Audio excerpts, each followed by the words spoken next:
In this tutorial, we are going to study data structure shortest path problem. Okay, this is one of our major problem in data structure that is, very famous and something that you should know if you are a data structure student. So when we say shortest path problem, it's a very common problem and where the question over here or the agenda over here is finding the shortest path of the problem with the solution. So let's see firstly what is the problem statement. So the problem statement says finding the shortest path in a network. For example, you want to reach a target in real world via shortest path, or in a computer network, a network packet should be efficiently routed through the network.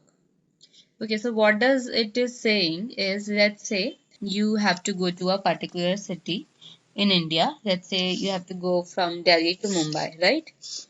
And in between, just take assumption that there are multiple cities that you have to cross.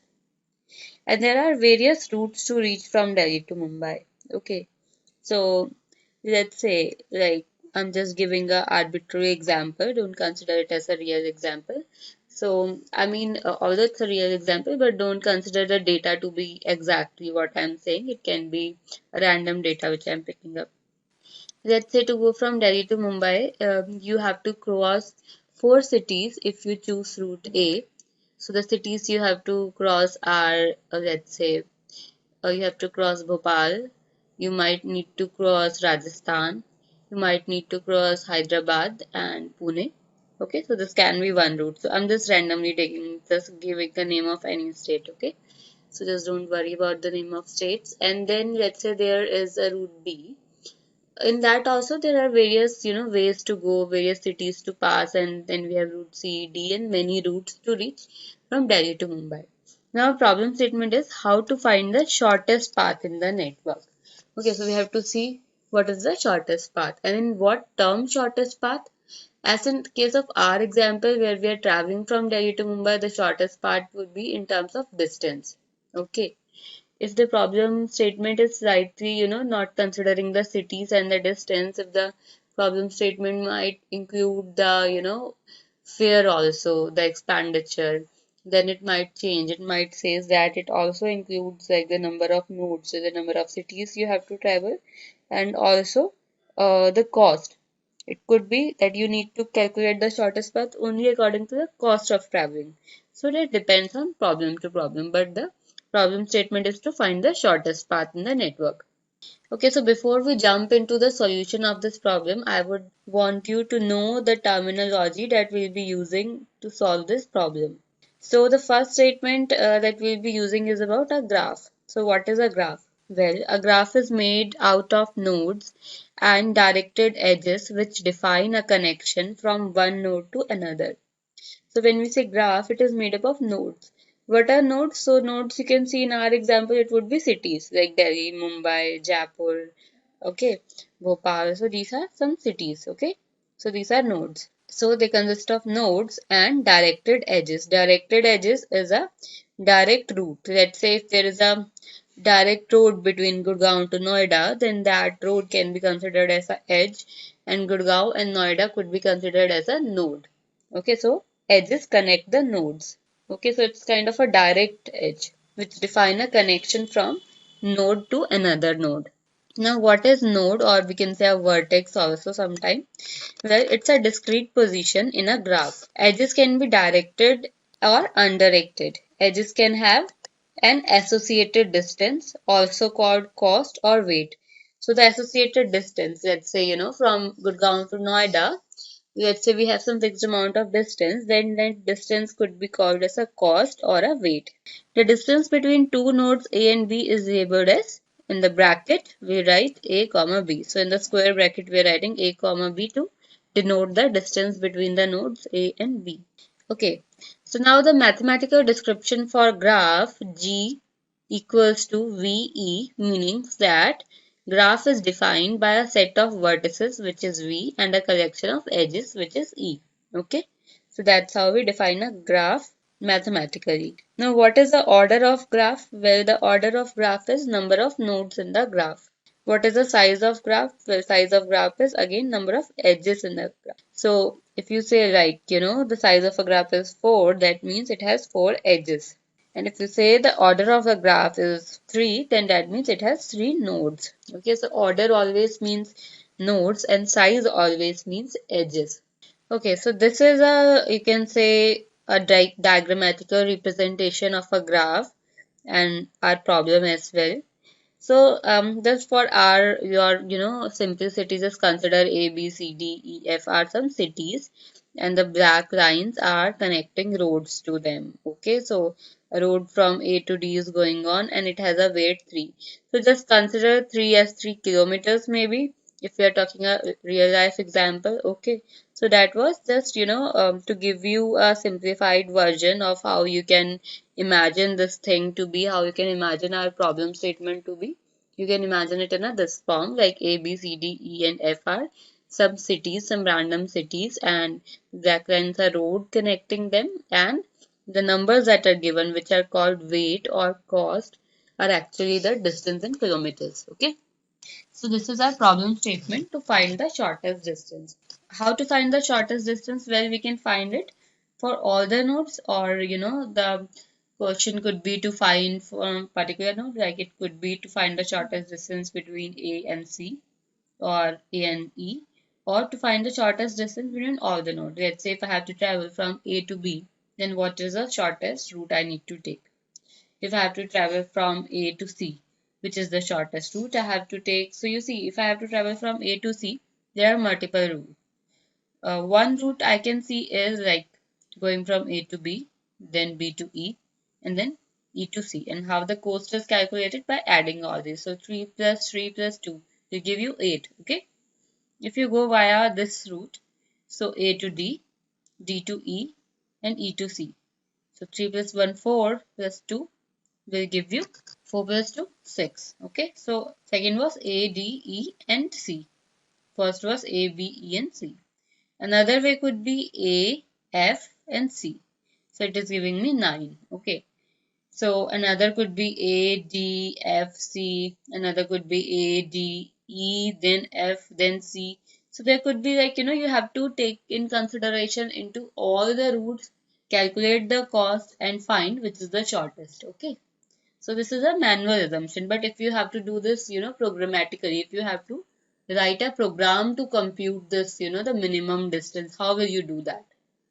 Okay, so that is our problem. Obviously, we can see the graph and we can tell, okay, if you have to go to A to C, then, go via A, D, E, and C. This is the shortest. Okay, guys, now let's jump to the solution and see that how we are going to solve it. So just to, rewrite the problem according to this graph, so what we have to do is we have to find the shortest path from specific node to another node. So it can be any node to any node, okay? Then finding the maximum possible flow through a network where each edge has a predefined maximum capacity. That means maximum flow, minimum cut problem.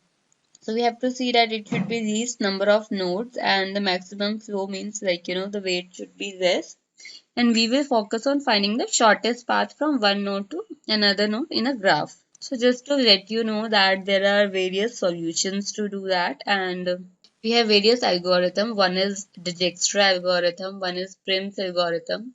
There is a way of doing that that's called extreme programming.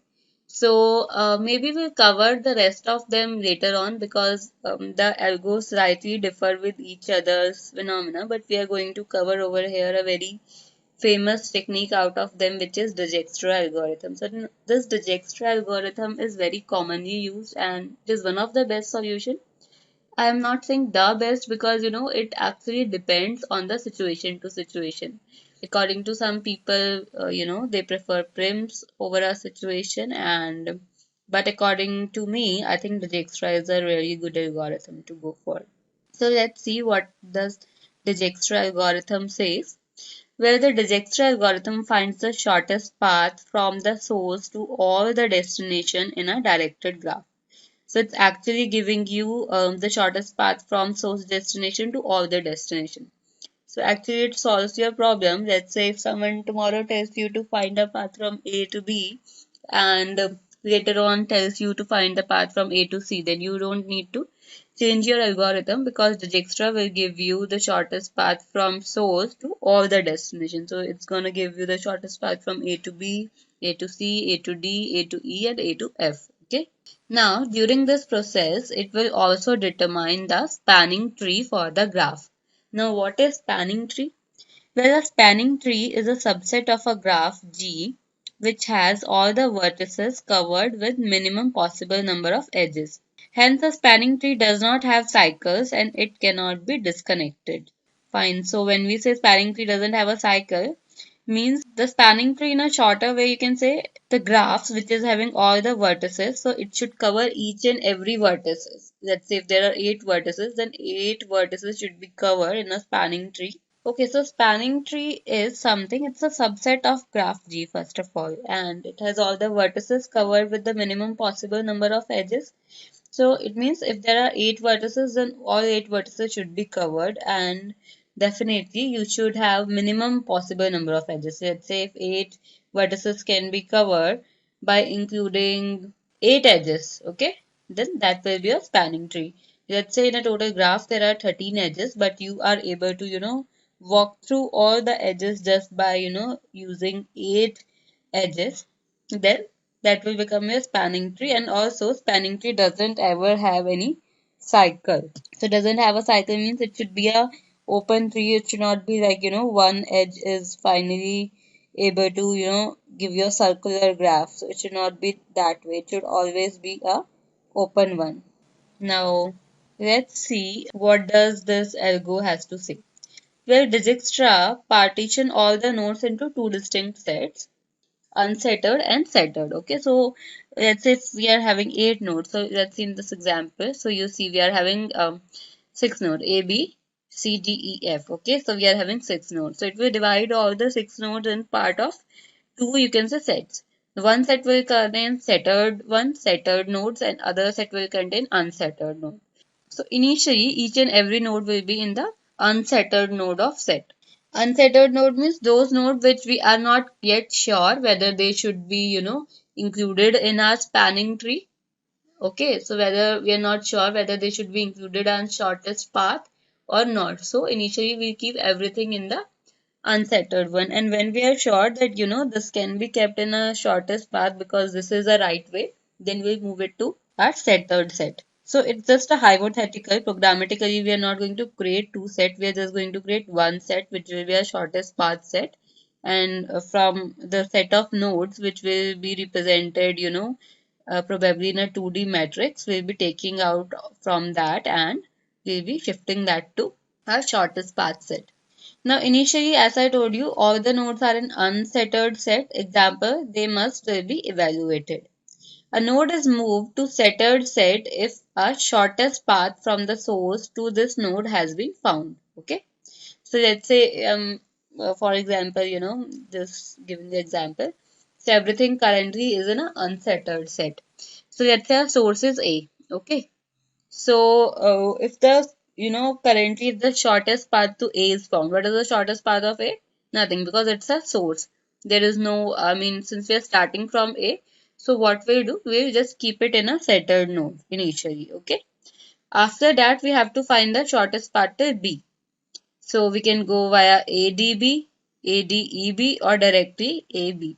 Which is the shortest? Definitely going directly from A to B is the shortest. Okay. So as soon as we find the shortest path going from A to B, we put the B node in a settled node because we know now the shortest path to move from A to B is AB. So when we are saying AB, AB is this edge. And when I am saying A is vertex, B is this vertex, and AB is this edge. Okay. So this is how we are going to do. Initially, the distance of each node to the source is set to a very high value. So you can initially keep it to infinity. What is the distance value? When we say distance value is this, let's say the distance value between A and B is 3. The distance value between A and E can be 3 plus 3. So it can be 6. Or if I'm using this path, then it can be 3 plus 1, 4. Okay, so depending on the path, the distance value is actually the sum till that path. So let's say if I have calculated the path till A and B, which is 3. Now I want to go to node E, then I add 3 to the existing distance value of A and B, which will become C for A and E. So the distance value for A and E, if I choose A, B, E, will become 6. Okay, and if I choose A, D, E, it will become what? It will become 4. Okay. Okay, now let's start with the Dijkstra algorithm actual implementation, and let's see what this algorithm works, how this algorithm works out. Where the Dijkstra algorithm is very similar to Prim's algorithm for minimum spanning tree. Like Prim's minimum spanning tree. What is Prim's? Prim's is just another algorithm to find the shortest spanning tree. So it's very similar, but with a given source as a root. So in that also we take the source as a root and start traversing from that. Similarly in Dijkstra also we take source as a root. We maintain two sets. One set contains the vertices including in the shortest path tree, and other set include vertices not yet included in the shortest path tree. Now at every step for the algorithm, we find a vertex which is in the other set of not yet included and has a minimum distance from the source. Okay, so that is something we are searching for. Now let's see the Dijkstra algorithm. So what does it say? Well, so the algorithm says as a first step, create a set which is SPT set. So SPT set is a shortest path tree set. So it is actually to keep track of vertices including in the shortest path tree. Okay, so this set is actually you can say a set of our centered vertices. Okay, so we talked about keeping two sets of centered and uncentered. Okay, so this is a set of our centered vertices, SPT set. Okay, so we keep the track of all the vertices including in the shortest path. That is whose minimum distance from source is calculated and finalized. Initially, the set is empty. Okay, initially we'll keep the set as empty because as we told, like everything will go to unsettled set first. That's why this is empty. Then assign a distance value to all the vertices in the input graph. Then we'll assign a distance value. And what distance value initialize? Well, initialize all the distance value as infinity. So as it talks about, like, you should keep the distance value initially is very large. So just to, give it a name, the very large we are saying infinity. Let's keep everything as infinity. The distance value of all the vertices should be infinity. Assign the distance value as 0 for the source vertex so that it can be picked first. Okay. So for source in our case would be A node. So I'm just, you can take any. You can start from B as well. I'm just starting from A. So I'm keeping my source node as A. So for A, the distance value I'll keep as 0. Why so? Because it's the first node to pick it up. So you see, eventually, like right now, we have kept the distance value of every vertex as infinity. But as we keep on moving, we change it from infinity to the actual value. So that's why we have kept initially as very large. So after keeping source distance value as 0, what we need to do is, let's see. Now, while SPT set does not include all the vertices, number one you need to do is, so you need to do it in a while loop. You say it says while SPT set does not include all the vertices. So there's a while loop, and inside a while loop you have to pick a vertex u which is not there in SPT set and has a minimum distance value. So you actually need to pick a vertex which is currently not in the SPT set and which has a minimum distance value. What is the minimum distance value? It's actually the distance value from the source node. So whichever vertex is having the minimum distance value from the source node, we'll pick that up. Okay.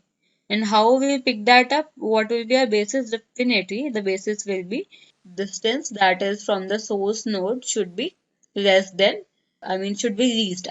Or then let's say, from A, if I just, show you the diagram again.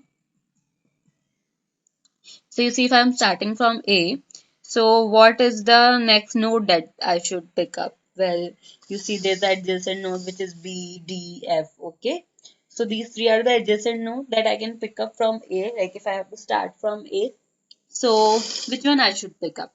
Well, so for that I have to actually check the minimum distance value. So initially the minimum distance value for B, D, F, E, C, everything is infinity, right? And A is 0 because that is how we have kept it. but then we have to find the minimum distance value by taking into account the distance. So we actually check like if the distance value from A to B, I mean the actual, which is 3, is it less than the value that we have assigned to B. So the value we have assigned to B is infinity. Obviously 3 is less than infinity. Okay. Then we'll keep that as a minimum as of now. So AB will become minimum. Then we check AD with respect to whether the AD is actually less than the minimum or not. And since from our previous computation, minimum has become 3, which was A and B value.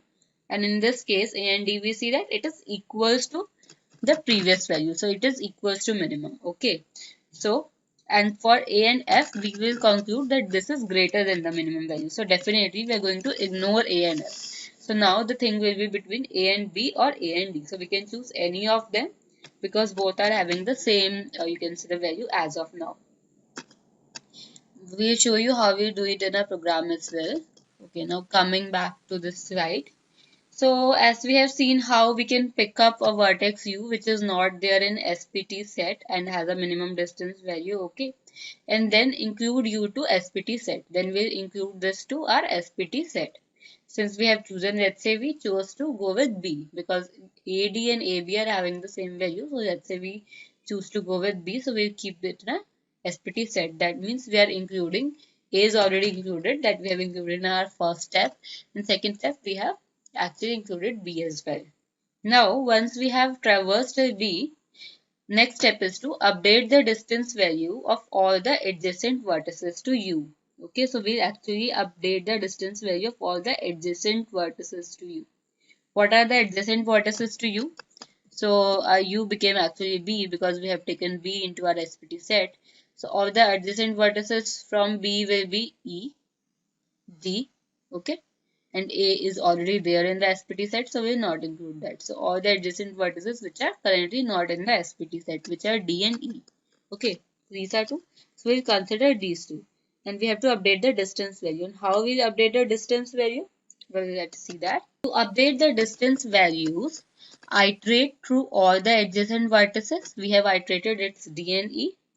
For every adjacent vertex, V, okay, if the sum of the distance value of u from source, so when we say sum of the distance value from u, so what is the sum of the distance value from source and weight of the edge uv is less than the distance value of v, then update the distance value of v.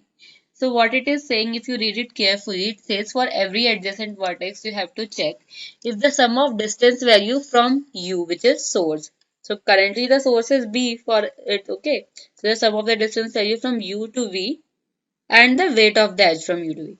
So that means, so you have to actually check like E and D are adjacent vertices, okay. So for each of the vertex, we have to check whether the sum of the weight, whether the sum of the distance value from B to E, which is 3, plus the distance value from A to B, which was again 3. So you have to add these both, AB and BE, which will become 6. Okay, so you have to see whether the 6 is less than the distance value of E. So the distance value of E we have kept as infinity, right? So it is less than E. So that means it can be updated. So we update it to 6. Okay, so right now we are not including E in our shortest path set. We are just updating the value from B to E as 6. Okay, so it's not B to E, it's actually from A to E.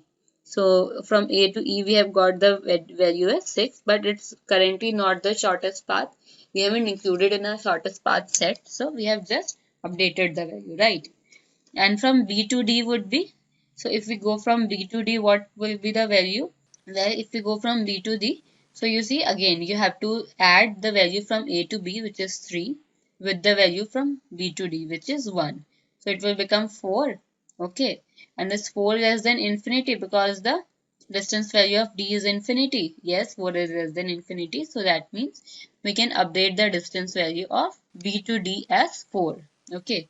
So I hope you are getting it because I just read the line again for you. So you see it says for every adjacent vertex V, if the sum of distance value from u, okay, distance value from u was, like if I was considering this case, b to e, so the distance value of u is 3 over here.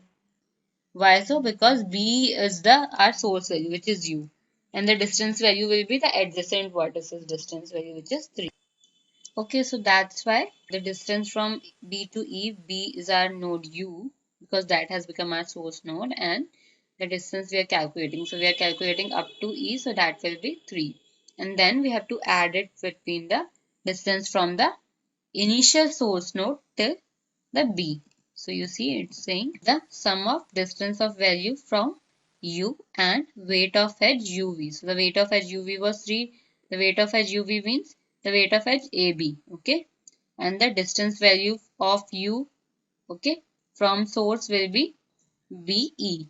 Okay. So BE plus AB will give you the actual distance value from A to E. Okay. So that is 6 in our case. If it is less than the distance value of V, the distance value of V in our case, you know what that was? Then update the distance value of V. So the distance value in our case was, infinity, since, the V that we talked about was E. So the E distance value was infinity. That's why we are going to update it. Fine. So this is our algo. So we have to like repeat these steps again and again. So you see, like once, let's say we have traversed till A to E, right? So we have got like A to E is this and B to D is this. B to D is 4 and A to E is 6. Okay, so we have actually given the, you can say the distance value. Now again, since we are in a while loop, so again from the while loop, the first step was again to, add the minimum distance what is in our SPT. So if we talk about these two, what is the minimum distance? What is? This is 3 plus 1, 4, and this is 3 plus 3, 6. So minimum one is this one, A, B, D. Okay, so we'll include D in our shortest path set since this is a minimum one. Okay, so D is included. So far A, B, and D is our SPT set, which is the shortest path set. Again, from D, we have to calculate the distance value of the adjacent vertices. From D, the adjacent vertices would be E and F. A won't be there and B won't be there because they are already in the SPT. So E and F would be the adjacent vertices. Again, we have to see the minimum distance so far. So the minimum distance would be the distance of, DE, which is 1, plus the minimum distance so far, which is A, B, and D, which is, was 4. So 4 plus 1 will become 5. So A, B, D, E will become 5. And if I talk about DF, so the distance over here is 2 and the previous distance was 4. So 4 plus 2 will become 6. Okay. So now again, since we are in a while loop, so we'll check which is a minimum distance. So A, B, D, E is a minimum distance, which was 5, which is less than the 6, which was A, B, D, and F. Therefore, we'll include A, B, D, and E. Okay. So far we have included A, B, D, and E as a minimum distance graph, which is an SPT set. Again, repeat the same step. From E, find the adjacent node. So the left ones are F and C. These are the adjacent nodes. So again, we have to calculate the distance value from E to C and E to F by adding the distance value of E to C plus the previous one. So previous one was A, B, D, E, okay, which was 5. So 5 plus 2 will give you 7 and here 5 plus 5 will give you 10. So this is the minimum. Okay, so which one to choose? C. So the minimum shortest path will become A, B, D, E, C. Now the left one is F. Okay, and C is only having, the adjacent node as F, which is currently not included. So we'll include that. So the SPT will become A, B, D, E, C, and F. Okay, so in this way, you see we have traversed to each and every node. Okay, and we have tried to take the minimum vertices, minimum edges with the minimum distance. Okay, and there is no circular, you can say circle forming out, a closed loop forming out. It's an open loop. That's why it's a minimum spanning tree. Okay, so this was like, we did it by just saying. Now let's do it programmatically. How do we write a program to do that using this algo?